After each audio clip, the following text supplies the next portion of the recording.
بە بۆنەی یادی لەدایکبوونی پێغەمبەر درودی خوای لەسەر بێت لە شاری سلێمانی هاوڵاتیان ئەو یادەیان بەرز ڕاگرت شیرنیان بەخشیە و لە مزگەوتی خانەقا و مزگەوتی گەورەی سلێمانی بە سەڵاوەتدان لە گیانی پاکی سەروەرمان یادەکە بەرز ڕاگیرا هاوڵاتیان داوا دەکەن لە دایکبوونی پێغەمبەر درودی خوای لەبێت بکرێتە هەوێنی ئاشتی و پێکەوەژیان و تەبایی حیزب و لایەنە سیاسیەکان و خزمەتکردنی هاوڵاتیان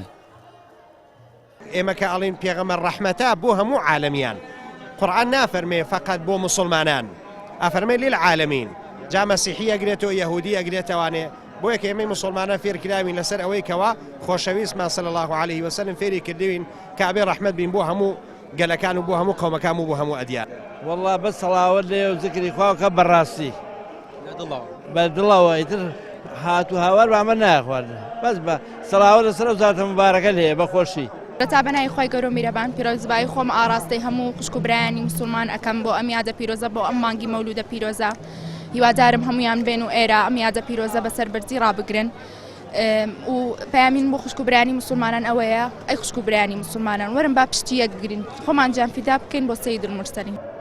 هاوڵاتیان دەڵێن پێویستە لەسەر مسلمانان کردەوەکانیان هاوشێوەی پێغەمبەر درودی خوای لەسەر بێت و ڕەفتار و کردارەکان لە ژیانی ڕۆژانەماندا ڕنگ بداتەوە نەک تەنها لە ڕۆژێکدا یادی بکرێتەوە پێویستە سونەت و بەرنامەکانی جێبەجێ بکرێت و یارمەتی هەژاران بدرێت و ئاینی ئیسلام بکرێتە هەوێنی ئاشتی و پێکەوەژیان پیرۆزبایی لە سەرجە مسلمانانی جیهان و بەتایبەتی مسلمانانی کوردستان و بەتایبەتی ئەم شاری سلێمانی ئەکەم بەڕاستی ڕۆژێکی زۆر پیرۆزە ئەم ڕۆژە کرد یادی لەدایکبوونی پێغەمبەر صلی الله علیه وسلم ئەبێ هەموومان بە بنای پێغەمبەرمان خۆش بێ سونەتەکانی زینوکەینەوە شت بەخشین هەدی و بەسەرکردنەوە ماڵی فەقیرەکان بەسەرکەن خێران بۆ بەرشتیان بۆ بردی خێریکی چاکە زوو بوون ئەو شتانە زۆر خێرە سونەتەکان هەموو یاردن هەمووانی زانی سونەتەکان چی هەزار سەڵاوات لە دیداری پێغەمبەر صلی الله عليه وسلم